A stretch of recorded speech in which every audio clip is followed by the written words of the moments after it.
та өөрийн төрсөн сараа ямар утга учиртай болохыг нь мэдхүү. Дийлэн хүмүүст энэ асуулт утгагүй, зүгээр л сониуч асуулт шиг санагдаж болох юм. Гэвч сэтгэл судлалын агуу судлаач Карл Юнгийн хувьд хүний төрсөн сар бол үл тоож болох маш чухал зүйл гэдгийг судалсан байдаг. Тэр үүнийг хүний мөн чанарыг бүрдүүлэгч хүчин зүйлстэй гүнзгий холбоотой гэж үздэг байв. Юнгийн үзлээр хүний төрсөн сар ямар улирал төрсөн нь тэдний дотоод мөн чанар, сэтгэл зүйн онцлог, амьдралынхаа турш суралцах ёстой сэтгэл хөдлөлийн хичээлүүд мөн ертөнцид авчирдаг энергийнх нь тусгал гэсэн юм.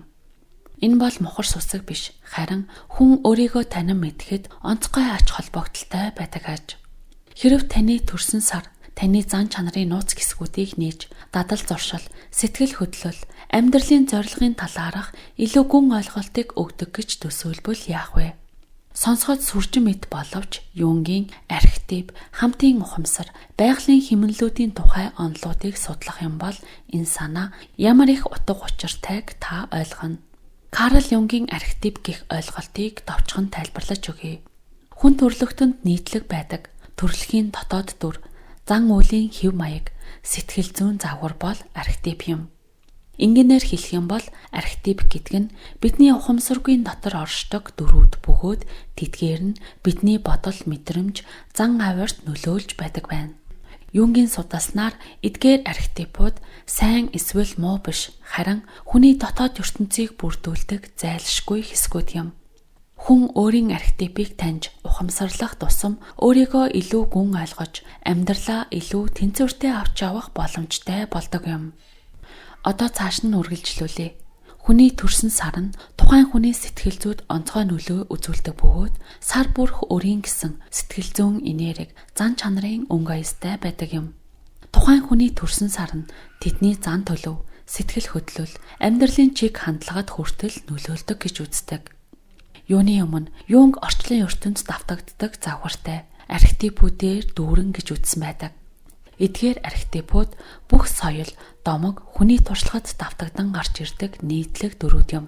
Тэд бидний доторч гадна ч оршиж байдаг. Улирлууд ч мөн адил эдгээр архетипийн илрэл юм.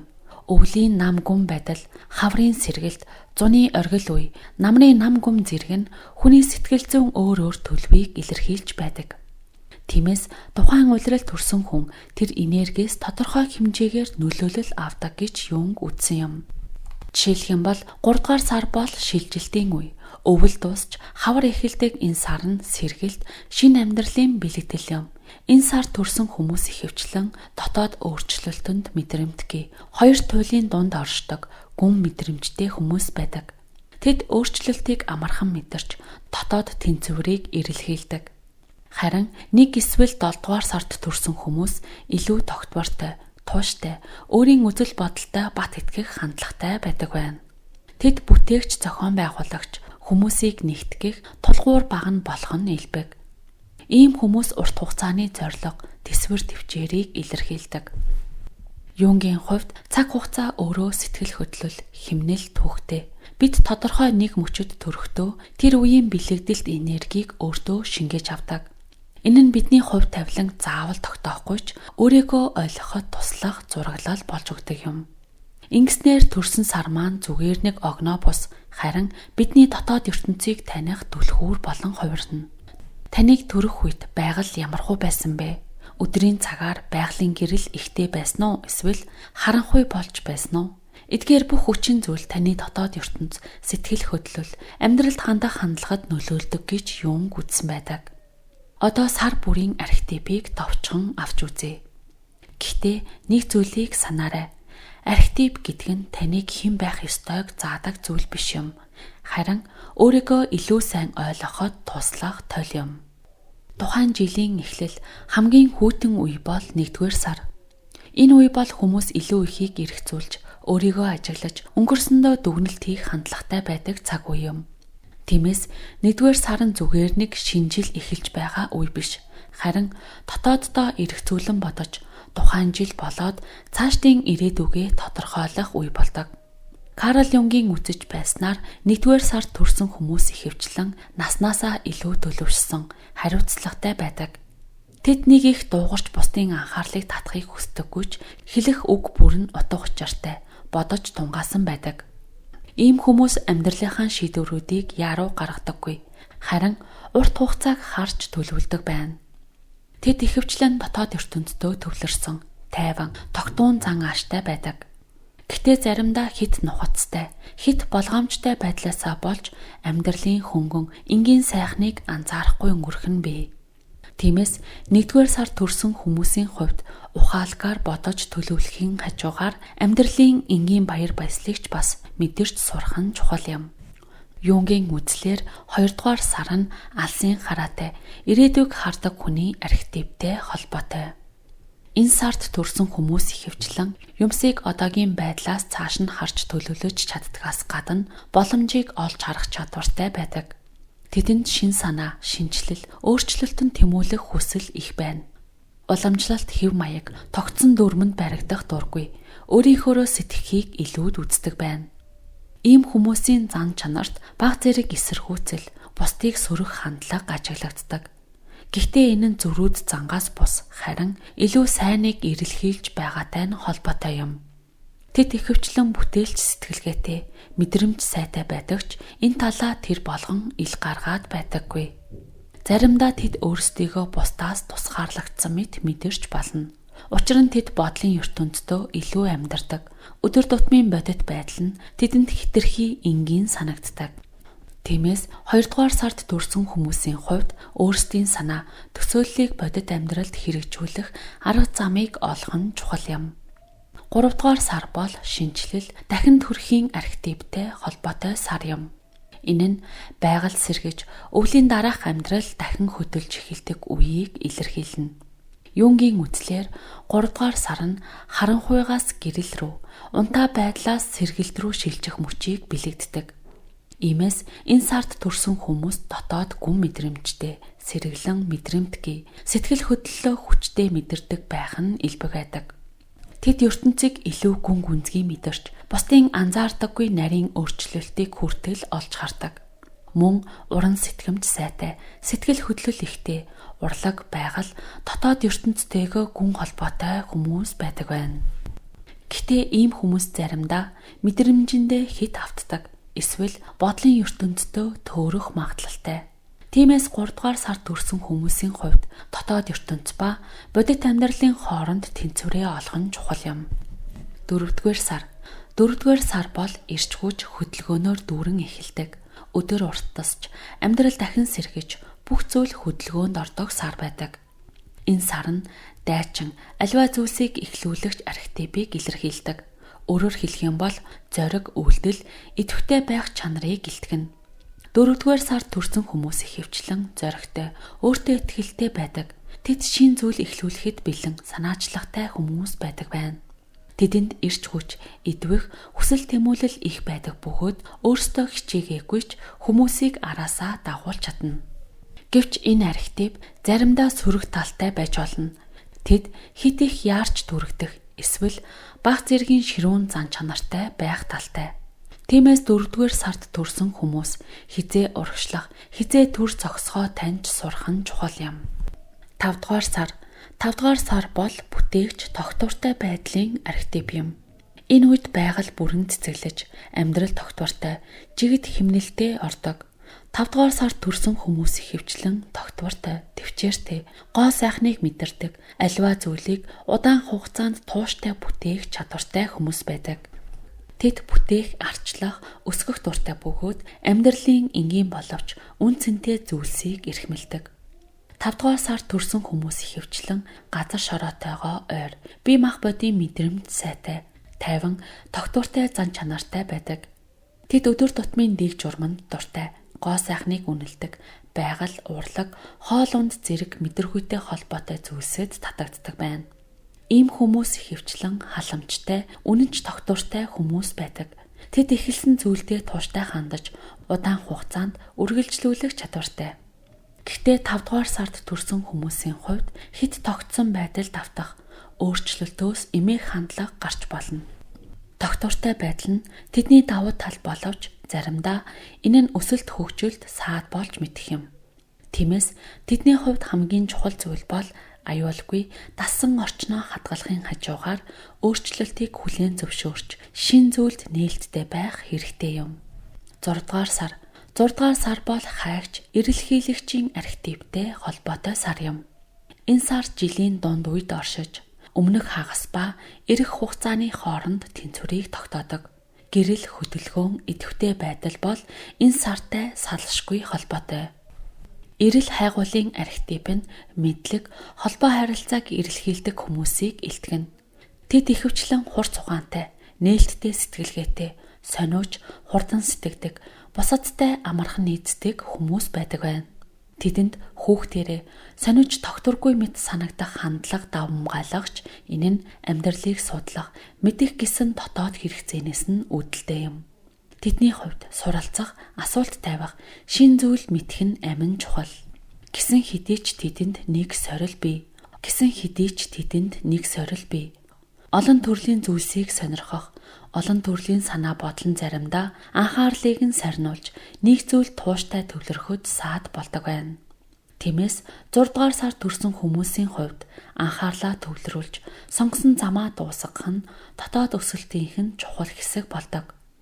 Ийхүү сар бүр өөр өөрийн онцлог утга учиртай. Эдгээр нь бидний зан чанарыг тодорхойлдог загвар бэлэгдлүүд юм. Бичлэгнийхээ дараагийн хэсэгт бид 7 дугаар сараас эхлэн жилийн 2 дахь хагасыг хамттан тайлбарлах болно. Эдгээр сарууд илүү гүн гүнзгий, илүү нарийн энергийг агуулдаг.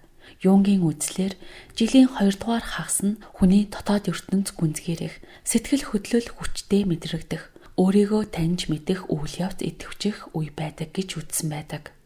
Энэ хугацаанд хүн дотоод өсөлт, өөрчлөлт, утга учирын эрэлт илүүтэй татагддаг байна. Тиймээс эдгээр саруудад төрсэн хүмүүсийн зан чанар илүү гүн гүнзгий, мэдрэмтгий, дотоод ертөнцтэй төвлөрсөн байх нь илбэг. 7 дугаар сар бол хамгаалагч, асран халамжлагчийн архетип юм. Энэ сар дулаан уур амьсгал, гэр бүл, ойр дотны харилцааг илэрхийлдэг. Юнгийн үзлээр 7 дугаар сар төрсэн хүмүүс өөрийн мэдэлгүй бусдыг хамгаалах, халамжлах хандлагатай байдаг. Тэд бусдын сэтгэлийг мэдэрч дэмжлэг үзүүлэхтэй сайн. Ихэнхдээ тэд альва зүйлсэд чин сэтгэлээсээ ханддаг. Өөрийгөө бусдын төлөө зориулах хандлагатай байдаг. Гэвч энэ архетипийн сүүдэр талч гэсэн бий. Хэд их анхаарал халамж тавьснаар өөрсдийн хэрэгцээг мартах хандлагатай байх нь илбэг. Тиймээс 7 дугаар сар төрсэн хүмүүс бусдыг хайрлахын зэрэгцээ өөрсдийгөө ч бас хамгаалж анхаарал тавьж байх хэрэгтэй юм. 8 дугаар сар бол удирдагч, манлайлагчийн архетиптэй холбогддог сар юм. Энэ үед төрсэн хүмүүс эрч хүч, өөртөө итгэх итгэл, өөрийгөө илэрхийлэх эрмэлзэл дүүрэн хүмүүс байдаг. Тэд ихэвчлэн төрөлхийн манлайлагч, бусдыг дагуулж чаддаг, бусдыг өөрийнхөө нөлөөнд амархан автуулж чаддаг хүмүүс байдаг. Тэд альва зүйлийг зоригтойгоор эхлүүлж, бусдад урам зориг өгөх чадвартай. Ийм хүмүүс бусдын анхааралд байх дуртай байж болох ч энэ нь зүгээр л олонний төвд байх хүсэл бус, харин бусдыг чиглүүлэх, манлайлах, зөв замыг нь заах, дотоод хэрэгцээнээс нь үүдэлтэй байдаг юм. Гэхдээ удирдагч байхын зэрэгцээ олон сорилт тэднийг дагалддаг. Хэрвээ тэд хитрхи бардам, хитрхи давмгай, хэд бие төвтэй хандлагатай байх юм бол энэ хандлагаасаа болж ганцаардах, бусдаас тасрах эрсдэлтэй юм. Тиймээс 8 дугаар сар төрсэн хүмүүсийн хувьд даруй байдал, бусдыг ойлгох чадвар, хамтын хүчний үнцнийг ухамсарлах нь маш чухал юм. Тэнцвэрээ олж чадвал тэд бусдад урам зориг өгч, итгэл найдвар төрүүлдэг жинхэнэ удирдагчид болж чадна. 9 дугаар сар бол шинжээч, төгс төгөлдрийг эрэлхийлэгчийн архетиптэй холбоотой сар юм. Энэ сар намрын эхлэлийг авчирч, ургац хураах, эмх зэгцтэй болгох, бэлтгэл хийх үеийг илэрхийлдэг. Юнгийн үзлээр энэ үе нь анализ хийх, ойлгох, эмхлэх чанартай холбогддог. 9 дугаар сар төрсэн хүмүүс ихэвчлэн хурц ухаантай, эмх зэгцтэй, альвааг задлан шинжлэх чадвартай байдаг. Тэд альвааг тодорхой эмх зэгцтэй байлгахыг хүсдэг. Нарийн ширийн зүйлд анхаардаг, анхаарал төвлөрөл, хариуцлага шаардсан ажилд илүү тохирдог. Ийм хүмүүс төлөвлөгөө гаргах, зохион байгуулах, судлах чадвартай байдаг. Гэвч энэ чанар нь заримдаа хэд төгс төгөлдөрт тэмүүлэх, өөртөө хит өндөр шаардлага тавих байдалд хүргэж болдог байна. Тэд алдаа гаргахаас айж ямар нэгэн төгс бус байдлыг хүлээн зөвшөөрөхөд хэцүү байдаг. Тиймээс 9-р сард төрсэн хүмүүсийн өсөлт нь алдаа дутагдлыг амьдралын нэг хэсэг гэдгийг хүлээн зөвшөөрч илүү уян хатан, илүү өөртөө инэрэнгүй хандаж сурахаас шалтгаалдаг. 10-р сар бол гоо сайхан, тэнцвэр, эм нэгдлийн сар юм. Энэ үед байгаль намрын өнгөөр хувирч, тайван, зөөлөн химнэлд ордог. Юнгийн үзлээр 10-р сар нь уран бүтээлчийн архетиптэй холбоотой гин. Энэ нь амар амгаланг ирэлхийлдэг, гоо сайхныг эрхэмлдэг, эсрэг тесрэг зүйлсийн дунд эв зохицлыг олж гардаг хүмүүсийг илэрхийлнэ. 10-р сард төрсэн хүмүүс ихэвчлэн бусадтай харилцахдаа авьяастай, шудраг, гоо сайхны мэдрэмж өндөртэй хүмүүс байдаг юм. Тэд урлаг, яриа хэлэлцээр эв нэгдэл татагддаг бөгөөд хүмүүсийг хооронд нь холбоож чаддаг. Гэхдээ энэ архетипийн сүүдэр тал гэж бий.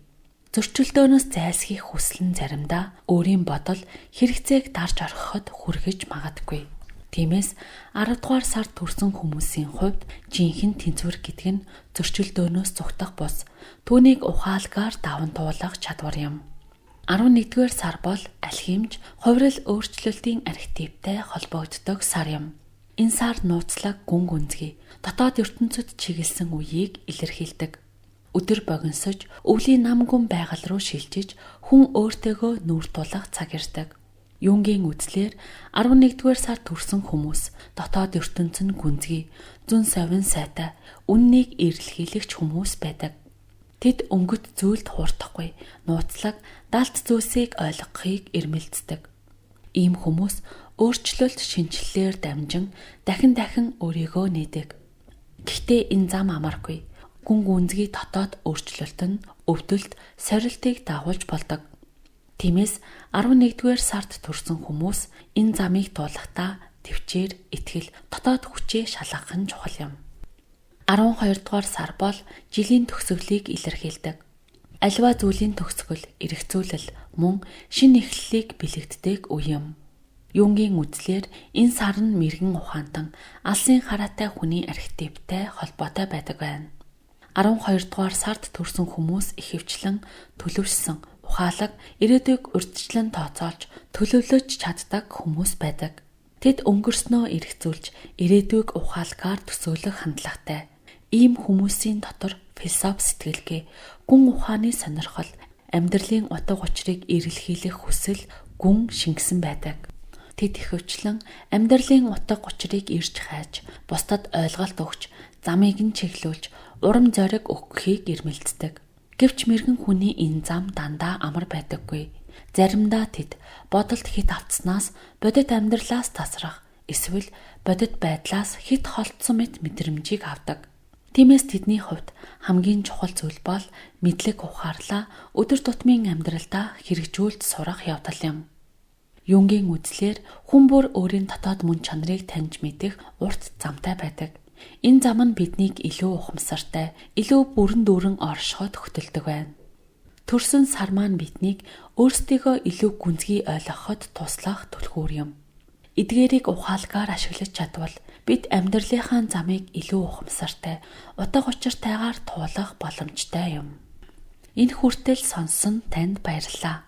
Дараагийн дугаарт хүнийг хэдний өдөр төрснөөр нь танин мэдэх, ямар өгөөгдөлтэй төрсөн, амьдралын зорилго, аз жаргал, зовлон бэрхшээлийн зураглал зэргийнхэн талаар сонсохыг хүсвэл комент хэсэгт зүрх үлдээгээд манай сувгийг subscribe дарж дэмжээрэй. Дараагийн дугаар хүртэл түр баяртай.